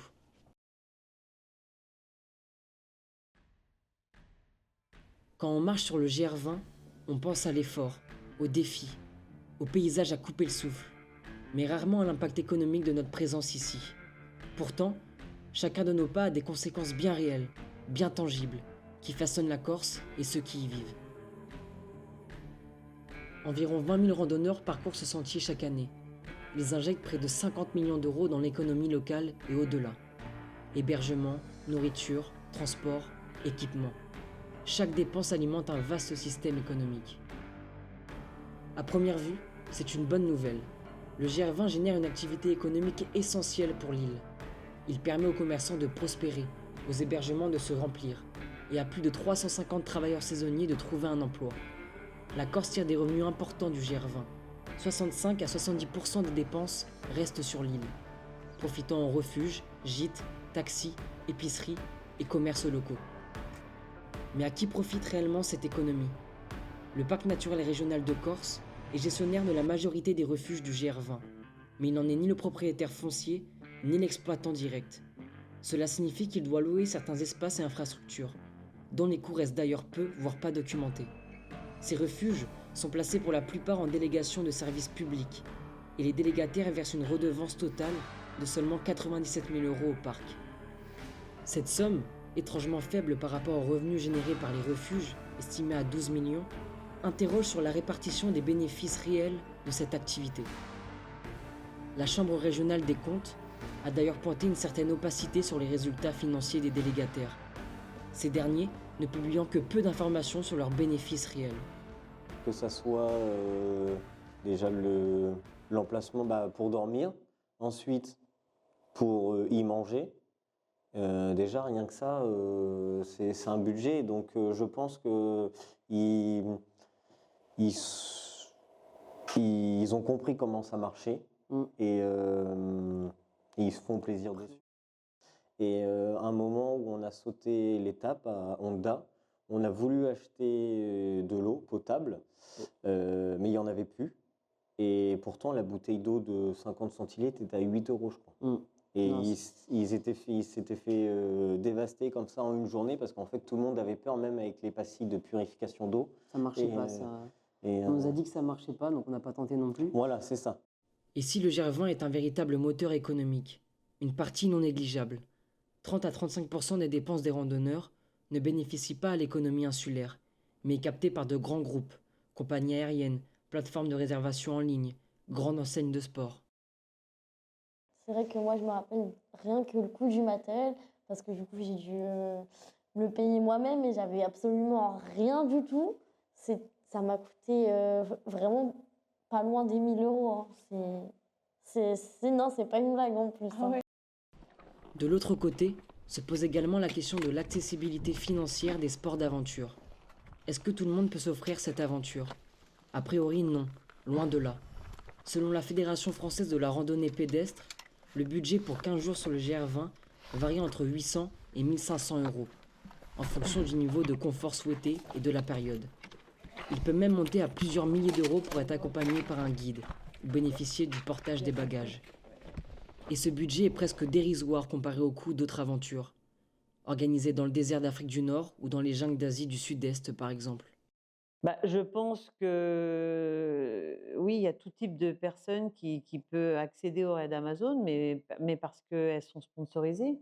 Sinon, c'est pour la plupart des femmes, je pense, dont les maris ont une belle entreprise et qui tous les ans s'autofinancent parce qu'on sait que sponsoriser une belle action, c'est déductible d'impôts. Pendant 1 an, on est allé faire du porte-à-porte pour récolter de l'argent et on s'est dit, on reste à notre charge le billet d'avion, le voyage, consciente que voilà, on s'est arrêté de se faire sponsoriser juste pour la participation au raid. Le voyage, on a tenu à le financer nous-mêmes. Mais c'était déjà un investissement. C'était, je crois que c'est 700 € chacune pour le billet d'avion. Mais c'est vrai que, alors oui, c'est abordable. Si on se fait sponsoriser, oui, c'est abordable pour tout le monde. L'économiste Pierre Bourdieu a démontré que l'accès aux loisirs et aux pratiques sportives était fortement lié au capital économique et culturel des individus. Les études montrent que la pratique d'activités sportives est fortement influencée par le niveau de vie et la catégorie socio-professionnelle. Par exemple, selon l'Observatoire des inégalités, 87% des cadres pratiquent une activité sportive, contre seulement 57% des ouvriers. Ainsi, si le GR20, tout comme d'autres grandes aventures sportives, se mérite physiquement, il est également un privilège, réservé à une partie de la population disposant des ressources financières et du capital culturel nécessaire. L'histoire nous le montre, de l'explorateur Jules Dumont d'Urville à l'aventurier Mike Horn, du navigateur James Cook au désormais célèbre youtubeur Inoxtag, l'aventure est un défi physique, un engagement psychologique, mais aussi et surtout un challenge économique. Le sociologue John Ury, spécialiste du tourisme de masse, expliquait que les destinations fortement dépendantes d'un tourisme saisonnier connaissent une forte instabilité économique et sociale. La Corse en est un exemple. Chaque été, l'afflux massif de touristes booste l'emploi. Mais une fois la saison terminée, l'économie se ralentit brutalement, entraînant chômage et précarité. Cette instabilité rend l'économie locale particulièrement vulnérable aux événements extérieurs, qu'il s'agisse d'une mauvaise saison météo, d'une crise économique ou encore d'un choc sanitaire comme la pandémie de Covid-19. Un exemple frappant illustre cette dépendance au tourisme saisonnier. Selon l'INSEE, au mois de novembre dernier, qui marque la fin de la saison touristique, le nombre de demandeurs d'emploi de catégorie A a augmenté de plus de 11% en Corse, alors qu'il ne progressait que de 1,4% sur le continent. Ce phénomène démontre à quel point l'économie insulaire est fortement liée aux fluctuations du tourisme et combien les travailleurs locaux sont exposés à cette variabilité saisonnière. Je travaille au Scar depuis 10 mois. Voilà. C'est la première saison que je fais ici au Scar. Avant, je faisais des saisons en hôtellerie. D'accord. Sur Calvi, sur Calenzane, à la Platin. Est-ce que vous avez une différence au niveau du chiffre d'affaires entre l'hiver et l'été? Tu le vois, hein, il y a plus de monde l'été que l'hiver. Hein. 5 déjà grâce aux randonneurs, hein, les touristes. Tu vois de suite. Hein. Ah bah, oui, c'est bien. Et puis l'été, nous, on fait continue, donc on fait 8h30, 20h, donc ça tient le long. Est-ce que vous êtes adapté concernant les horaires ou les produits que vous Oui, découvrez? ça, ça roule. En été, nous sommes 600 000, en hiver, nous sommes 200 000. Donc, le chiffre d'affaires, il sera c'est quand même, j'ai dit 600 000 parce que... Une grosse différence pour la simple et bonne raison que moi, je parle cette activité en fonction du GR20, donc un petit peu avant les refuges, fin avril, début mai, j'ouvre, et un petit peu après eux, je dirais, pour les premiers et pour les derniers. Donc mi-octobre, je ferme, donc en hiver, c'est rien du tout. Puisque l'hiver ici, c'est quand même, on va dire qu'on traverse des saisons relativement mortes, bien que je ne fasse que les saisons l'été. Mais je sais que l'hiver, le village, c'est très calme. Et l'été, forcément, avec l'afflux touristique, on gagne plus d'argent. L'essor du GR20 a contribué à une augmentation des prix de l'immobilier et du coût de la vie dans les villages qu'il traverse. Selon une étude de l'Agence d'urbanisme et d'énergie de la Corse, les prix du foncier ont bondi de 138% en 10 ans, en grande partie sous l'effet des investissements touristiques. Cette flambée des prix pousse progressivement les habitants locaux hors du marché immobilier. De nombreuses maisons traditionnelles sont rachetées et transformées en gîtes touristiques, rendant l'accès à la propriété ou même à la location de plus en plus difficile pour ceux qui vivent ici à l'année. L'économiste Richard Butler, auteur du modèle du cycle de vie des destinations touristiques, explique que sans régulation, une destination dépasse son seuil de saturation, avec pour premier effet de dégrader la qualité de vie locale et rendre l'environnement moins attractif pour les habitants comme pour les visiteurs. Cette transformation pose une question essentielle. Le tourisme sportif et d'aventure peut-il continuer à se développer sans affecter durablement le mode de vie et les ressources des populations locales? Le GR20 est une source d'opportunités économiques indéniable, mais c'est aussi un révélateur d'inégalités grandissantes. Si sa notoriété attire chaque année des milliers de randonneurs et alimente l'économie locale, elle exacerbe en parallèle des tensions. Précarité de l'emploi saisonnier, pression sur les ressources naturelles, envolée du coût du foncier et accès de plus en plus restreint pour une partie de la population en raison de barrières financières. Derrière l'image d'une aventure accessible à tous, une réalité plus contrastée se dessine. Un modèle où l'économie du tourisme de pleine nature repose parfois sur une exploitation immorale des territoires et de leurs habitants.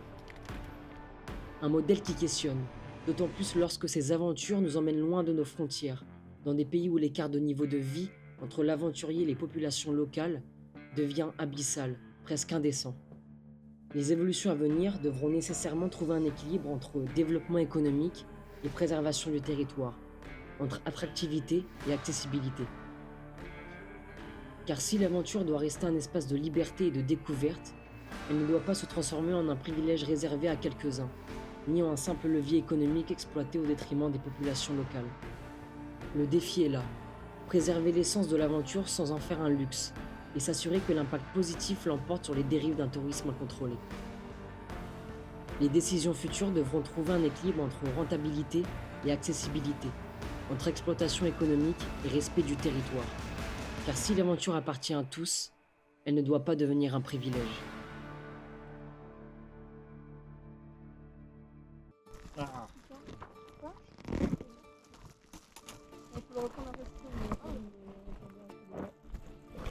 Depuis 2 jours, nous étions séparés. La différence de rythme s'était accentuée, creusant l'écart entre les premiers et les derniers du groupe. Et même si la détermination est encore présente en chacun de nous, il eut en fin de journée la montée de trop. Celle qui a décidé que le groupe de tête l'évoquerait au sommet du col, alors que l'autre se replierait dans une bergerie pour passer la nuit. Ce fut le point crucial, la décision de notre aventure, car finalement, l'écart ne fut jamais comblé. Et 2 jours plus tard, alors que d'un côté un groupe foulait le sommet du Monte Cinto, euphorique à l'idée d'atteindre le point culminant de l'île, Le Monte Cinto, il est là-bas. de l'autre, l'abandon s'imposait comme une évidence. La fatigue et la douleur rendaient chaque pas périlleux. Il fallait renoncer pour ne pas risquer davantage. Nous pensions que l'effort seul suffirait à triompher de cette aventure, que le mental pouvait tout surpasser. Mais la montagne nous a rappelé une vérité brutale. Vouloir ne signifie pas toujours pouvoir. Ce jour-là, nous avons appris cette leçon à nos dépens. Alors un exploit en est-il réellement un s'il est accessible à tous? Ces dernières années, les réseaux sociaux et les figures médiatiques ont contribué à véhiculer l'idée que tout est possible à condition d'en avoir la volonté. Le youtubeur Inoxtag, en préparant son ascension de l'Everest sous les projecteurs, a popularisé ce message inspirant. Si vous avez un rêve, foncez. Mais cette vision, aussi motivante soit-elle, omet une partie essentielle de la réalité. Tous les rêves ne sont pas accessibles à tous. Ne serait-ce déjà que d'un point de vue financier. L'ascension de l'Everest, par exemple, coûte entre 50 000 et 100 000 euros, un montant qui exclut de facto une immense majorité de la population. Par ailleurs, le taux d'abandon sur le GR20 varie entre 30 et 50%, un chiffre qui rappelle que l'effort et la détermination ne suffisent pas toujours. De la même manière, en haute montagne, les accidents mortels sont nombreux, plus de 300 morts sur l'Everest depuis les premières ascensions, et des centaines d'opérations de sauvetage chaque année sur le Mont Blanc.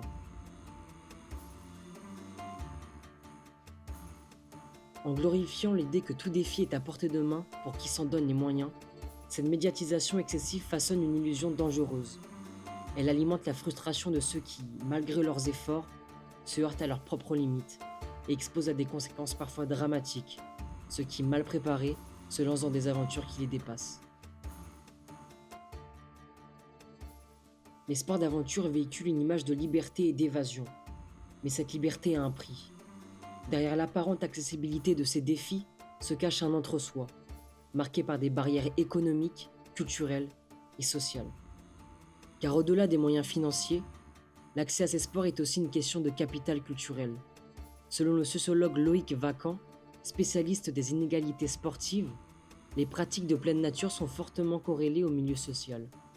Il souligne que les classes populaires sont sous-représentées dans ces activités, non seulement à cause du coût, mais aussi parce que ces loisirs sont historiquement intégrés aux codes et aux valeurs des classes favorisées. Ce phénomène n'est pas nouveau. Dès le XIXe siècle, les premières expéditions d'alpinisme étaient menées par des aristocrates et des scientifiques européens, appuyés par des sociétés savantes qui finançaient ces aventures dans une logique de prestige et de découverte scientifique. Des figures emblématiques comme Sir Ernest Shackleton ou Edmund Hillary, bien que reconnus pour leur bravoure, étaient aussi issus de milieux favorisés qui leur donnaient accès à des moyens financiers et logistiques considérables. Cette homogénéité crée un entre-soi, où l'initiation se fait souvent en famille ou dans des cercles sociaux déjà impliqués dans ce type d'aventure. Je pense qu'on avait fait GR Sud l'année dernière, c'est vrai que c'était les deux plus jeunes, donc 14 ans et 10 ans à l'époque, donc c'était les plus jeunes du circuit si je puis dire, du moins à l'époque où on l'a fait. Loin d'être un espace d'égalité, l'aventure reproduit ainsi les mêmes dynamiques de classe qui existaient à l'époque des grands explorateurs. Dès lors, l'image de l'exploit universellement accessible devient une illusion. Si l'aventure se veut ouverte à tous, dans les faits, elle reste une pratique élitiste, où les mêmes cercles sociaux se retrouvent et perpétuent cette culture du dépassement, souvent déconnectée des réalités d'une large partie de la population. Et les inégalités ne sont pas qu'économiques ou culturelles, elles sont aussi de genre. Les femmes longtemps sous-représentées dans les sports d'aventure restent encore aujourd'hui minoritaires, dans les grandes expéditions et les courses d'ultra-endurance. La philosophe et sociologue Christine Ménesson explique que les normes de genre façonnent les pratiques sportives, limitant la participation féminine dans certaines disciplines considérées comme physiquement extrêmes. Pourtant, certains organismes ont cherché à pallier cette sous-représentation en organisant des événements exclusivement féminins, tels que le Raid Amazon ou le Trekking Gazelle. Ces initiatives offrent aux femmes un cadre sécurisé pour s'aventurer dans des défis exigeants et s'émanciper des stéréotypes de genre associés au sport d'endurance. Mais cette distinction de genre, en créant des espaces dédiés, ne contribue-t-elle pas à renforcer l'entre-soi? En séparant les pratiques masculines et féminines, ne risque-t-on pas d'instaurer une logique de cloisonnement plutôt que d'encourager une mixité véritable au sein des sports d'aventure? Finalement, au vu de toutes ces barrières, se pose la question de la démocratisation et de la sécurisation des sports d'aventure. Comment rendre ces expériences plus accessibles sans en dénaturer l'essence? Mais plus encore, il s'agit de redéfinir la culture de l'aventure, promouvoir un discours plus inclusif qui valorise autant l'expérience humaine que la performance, encourager les initiatives solidaires et locales, et repenser la médiatisation pour sortir du prisme élitiste. Car si l'aventure est un espace de liberté, elle ne doit pas devenir un luxe réservé à quelques-uns. Les sports d'aventure sont souvent présentés comme des expériences profondément formatrices, mais leur impact social va bien au-delà du seul accomplissement personnel. Ces défis forgent l'individu, certes, mais ils façonnent aussi une certaine conception du collectif et de l'appartenance. Selon la psychologue Angela Duckworth, spécialiste de la persévérance et de la résilience, les défis physiques comme ceux rencontrés sur le GR20 renforcent la capacité des individus à surmonter l'adversité. Ces recherches montrent que l'expérience du dépassement de soi développe des compétences transférables dans la vie quotidienne, notamment la gestion du stress et la persistance face aux difficultés. Mais cette notion de dépassement n'est pas qu'un enjeu individuel. Elle participe aussi à la construction d'un cadre social, où la réussite devient une norme implicite. Ce sentiment de réussite personnelle est donc aussi un marqueur social. Elle nourrit un sentiment d'appartenance à une communauté partageant des valeurs de ténacité et d'effort.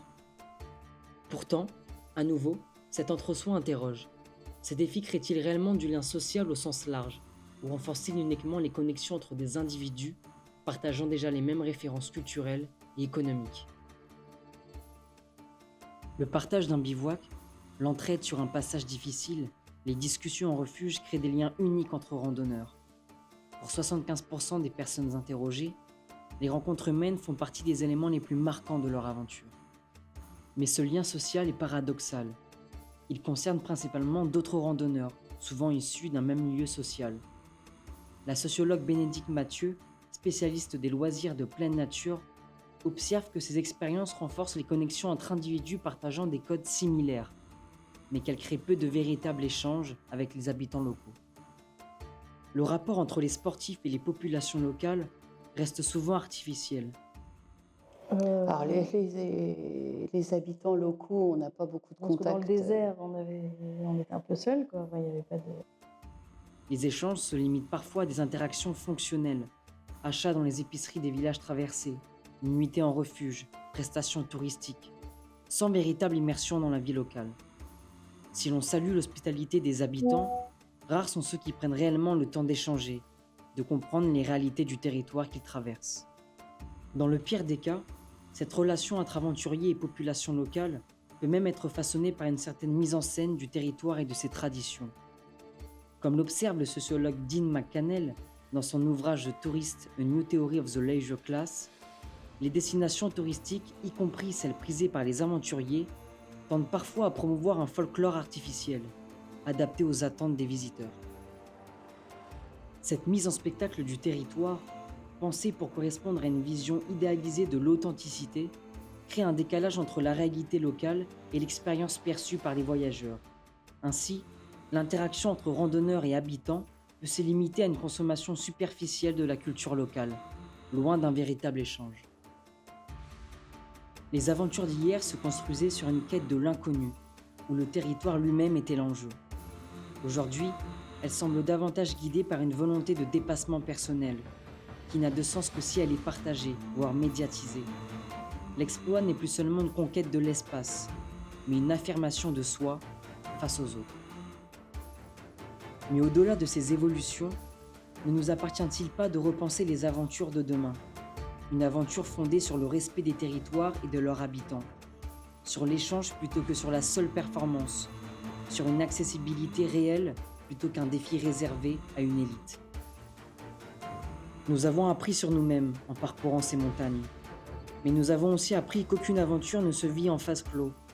Chacun de nos choix compte, et l'histoire que nous écrivons en marchant, d'autres devront la lire après nous.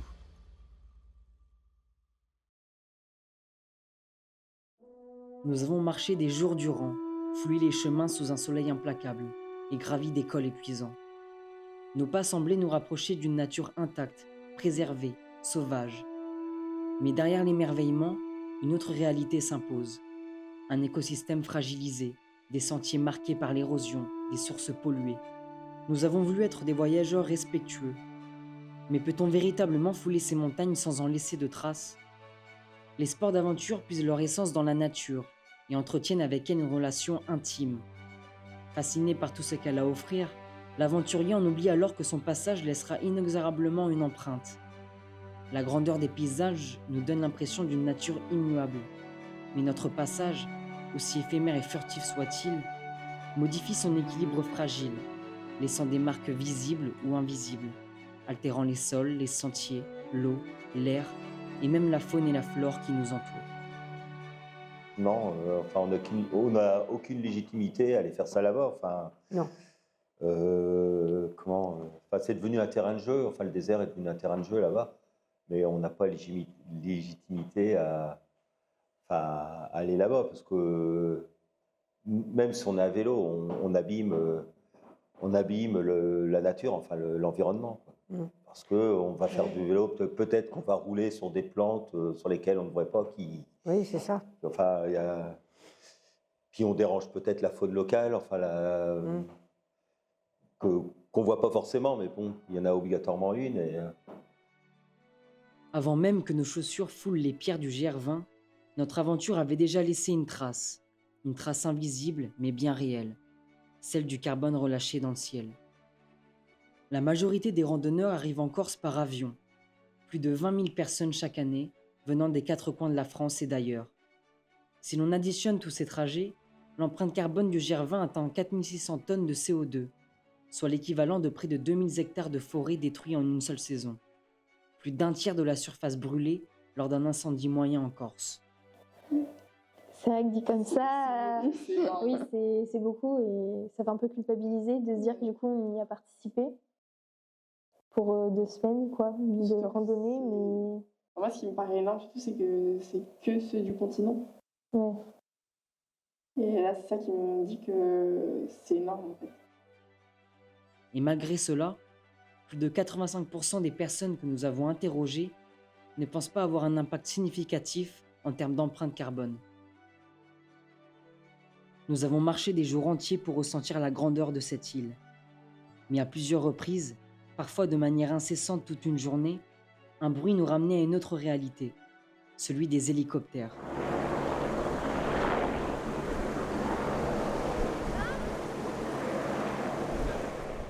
Un vrombissement régulier, effectuant des allers-retours continus entre les refuges et la ville. Chaque heure de vol pour ravitailler les refuges ou évacuer des déchets émet entre 500 et 800 kg de CO2. Selon Christian Hugel, glaciologue et climatologue suisse, l'utilisation d'hélicoptères en montagne est l'un des facteurs aggravants du bilan carbone des espaces alpins. Ces travaux sur les impacts du changement climatique montrent que l'augmentation du trafic aérien en haute altitude, notamment pour des activités touristiques et sportives, accélère la déstabilisation des environnements glaciaires et alpins. L'alternative existe. Certains refuges sont encore ravitaillés par des muletiers, une méthode plus douce, plus lente, plus en accord avec le rythme du sentier.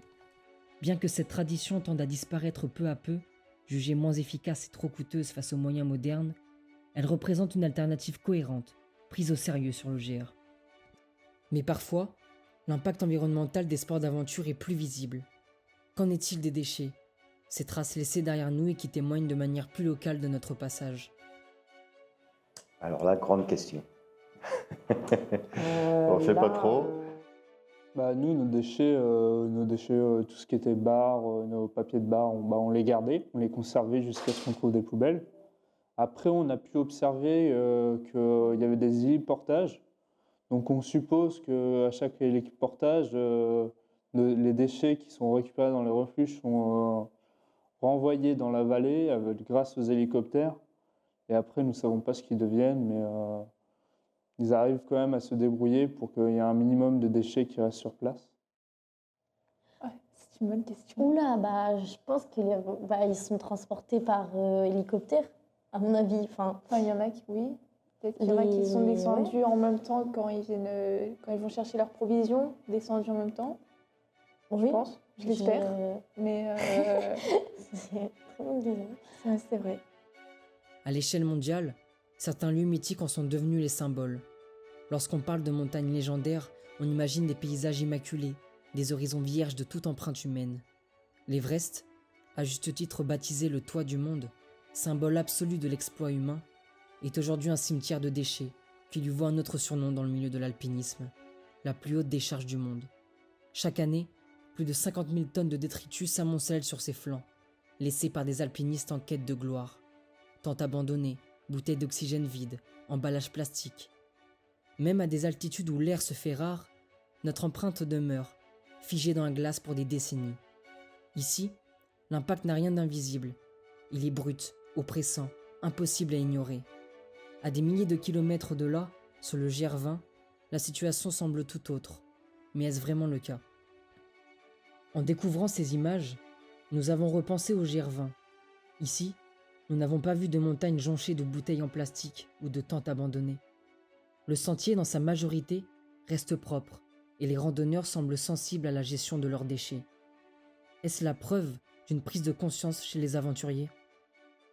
Après, sur le GR20, sur le chemin, il y avait quand même, moi je me rappelle, il y avait des gens qu'on avait croisés, j'avais perdu un papier, ils me l'ont dit, fais gaffe, tu perds un papier, etc. Donc du coup, je l'ai ramassé, puis après on garde les déchets dans notre sac et arrive au refuge, justement, on les met dans la poubelle pour éviter de polluer.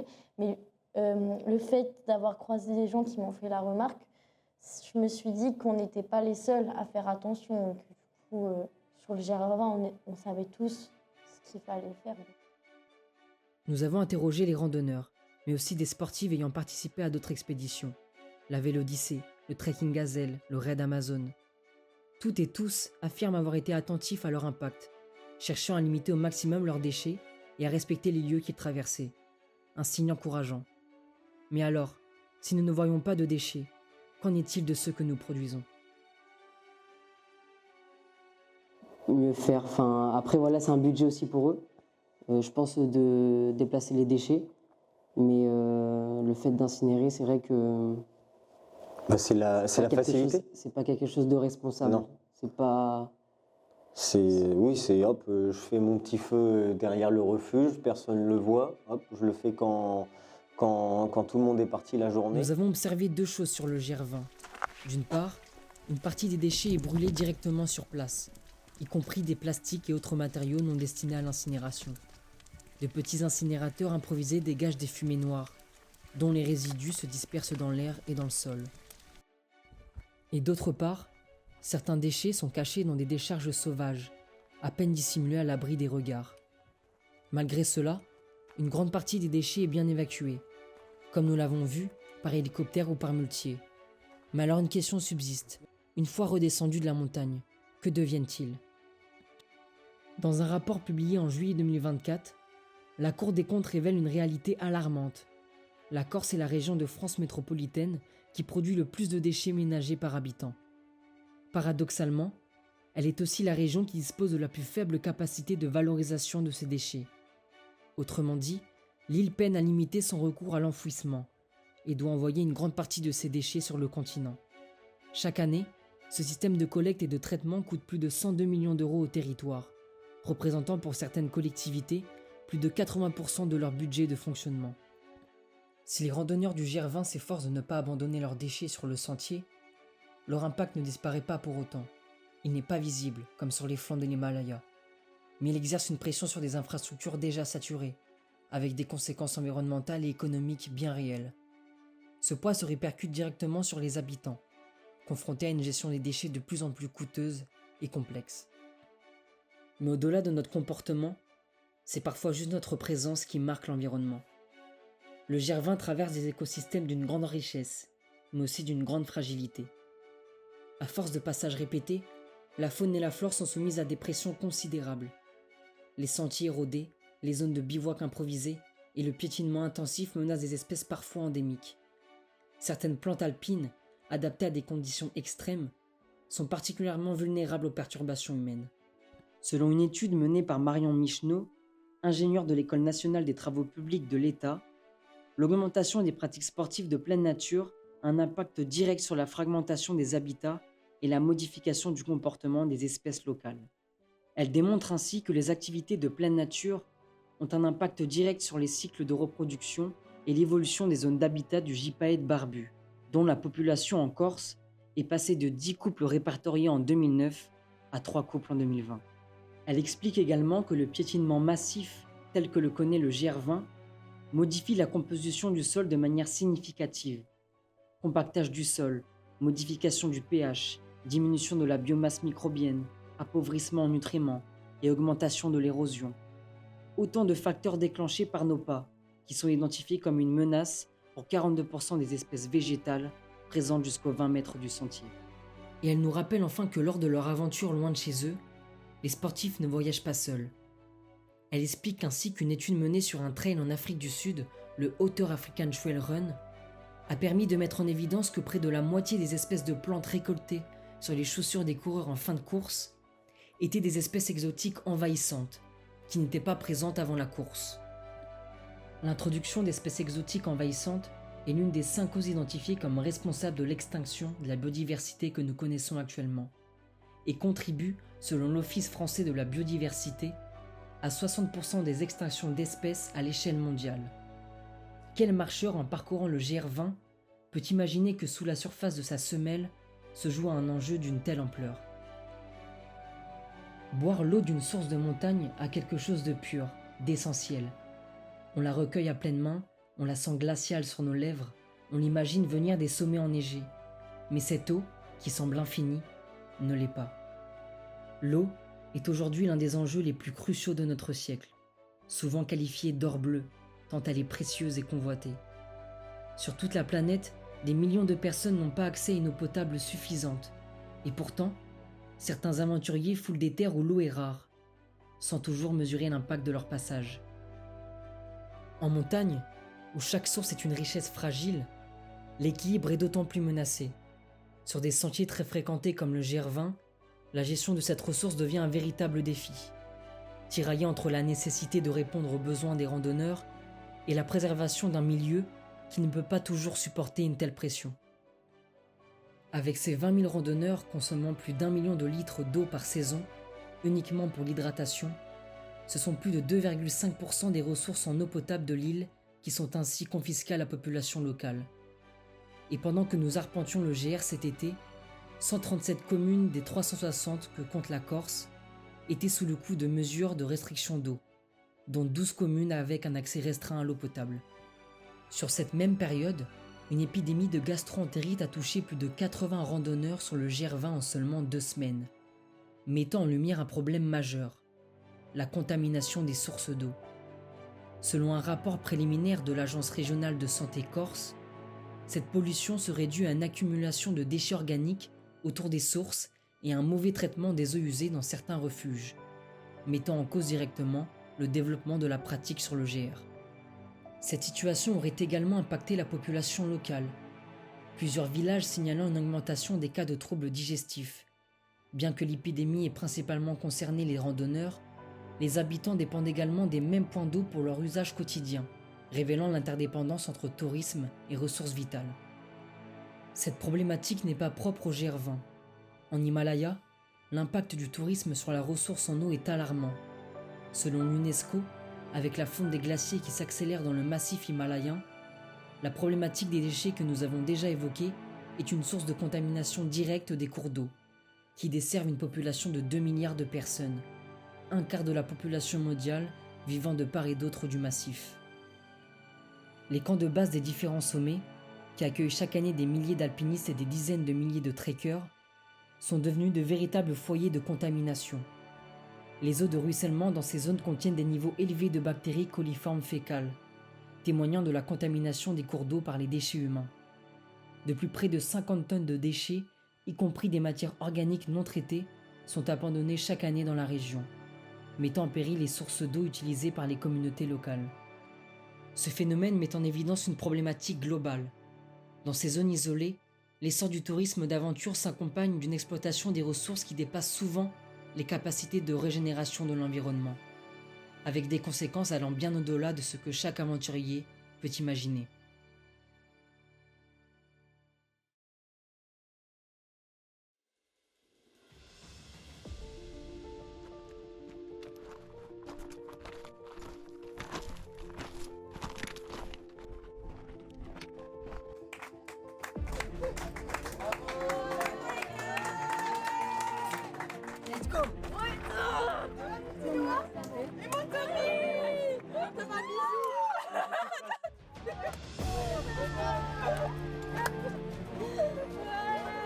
T'écoutes, coach? Hein? Bah, une bonne chose de faite. C'était pas si dur que ça. Finalement, c'est tranquille. Non, en vrai, c'est physique, beaucoup de mental. Des fois, je pensais que je voulais arrêter, mais non. Fallait aller au bout du projet. Mais c'est bon, c'est fait. Et que du plaisir maintenant, que du bonheur. C'est bon. C'est validé? Ouais, c'est validé. Nous voilà arrivés au terme de notre aventure. En laissant derrière nous les montagnes corses, nous avions à cœur d'aller jusqu'au bout de notre démarche, en faisant un choix qui dépassait le simple retour. Loin des solutions rapides et habituelles, nous avons délaissé l'avion pour une traversée en voilier, prenant le temps de regagner notre terre natale au rythme des vents et des courants. Ce choix s'imposait d'abord au regard de l'empreinte que nous avons laissée derrière nous. En privilégiant la mer puis le rail, nous avons divisé par 10 notre impact carbone sur ce trajet. Mais ce choix nous a surtout offert un luxe bien plus précieux que la rapidité, celui du temps. Là où l'avion nous aurait propulsés en un instant de l'effort à la banalité du quotidien, le voilier nous a offert une pause, une transition nécessaire pour prendre conscience de ce que nous venions de vivre, pour laisser résonner en nous chaque pas, chaque souffle, chaque pensée qui avait accompagné notre traversée du GR20. Et nous avons compris. Nous avons compris que l'exploit ne réside pas dans la destination, ni même dans l'acte de terminer. L'exploit est dans chaque pas, dans chaque moment où nous avons douté, souffert, puis puisé en nous la force de continuer. Ce n'est pas l'arrivée qui fait la grandeur d'une aventure, mais la façon dont nous la vivons, dont nous acceptons ses épreuves et ses enseignements. Nous avons compris que notre force fut notre groupe, non pas dans son unité, mais dans sa diversité. Chacun d'entre nous a connu la fatigue, l'envie d'abandonner, parfois même la détresse. Mais jamais au même moment. Il y eut toujours une main tendue, un regard, un mot qui redonnait l'élan nécessaire. L'aventure est un voyage intérieur, mais elle est aussi profondément humaine. Elle se partage, elle se soutient, elle se vit à plusieurs. Nous avons compris que cette aventure nous a changés. Pas seulement parce qu'elle nous a poussés dans nos retranchements, ni parce qu'elle nous a imposé de redéfinir nos limites. Elle nous a changés parce qu'elle nous a forcés à voir au-delà de nous-mêmes. Parce qu'en avançant sur le GR, lorsque l'effort et la fatigue nous dominent, nos pensées sont libérées des contraintes du quotidien. Dans cette répétition infinie du mouvement, dans cet épuisement qui dépouille l'esprit de toute superficialité, nous avons plongé en nous-mêmes, confrontés à des réflexions plus profondes, plus essentielles. Nous avons compris que l'aventure n'est pas seulement un défi physique, mais un voyage intérieur qui nous transforme inéluctablement à chaque instant. Mais nous avons aussi compris que cette aventure a un coût, non pas celui de l'effort, mais celui que nous faisons peser sur les autres, les habitants des territoires que nous traversons, la société en général, mais aussi les générations futures. Nous ne savons pas si ce prix est juste, tant ce que nous avons vécu est exceptionnel, mais nous savons qu'il existe et que nous devons désormais le prendre en compte.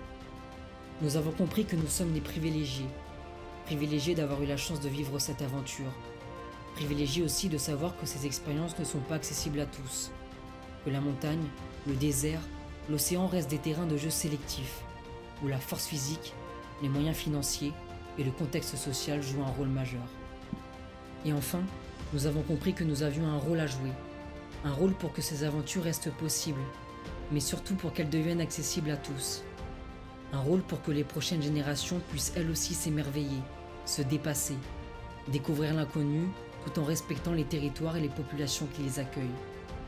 Ce documentaire est notre première pierre, notre message à ceux qui, demain, voudront prendre le même chemin. Nous espérons qu'il vous aura donné l'envie de partir, de vous évader, de repousser vos propres limites. Mais surtout, nous espérons qu'il vous aura donné l'envie de le faire avec une conscience nouvelle, avec le respect et l'humilité que méritent ces terres qui nous accueillent.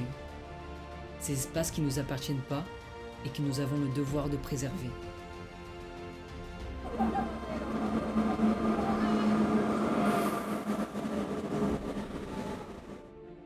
Après 2 semaines d'aventure, nous retrouvons enfin nos proches sur le quai de la gare. Certains d'entre nous ont fini le GR, d'autres pas. Mais dans les regards qui nous accueillent, il n'y a aucune différence. Il n'y a que de la fierté. Faisons en sorte que l'avenir nous permette d'éprouver la même fierté, lorsqu'à notre tour, sur le quai de la gare, nous verrons nos enfants revenir de leur propre aventure.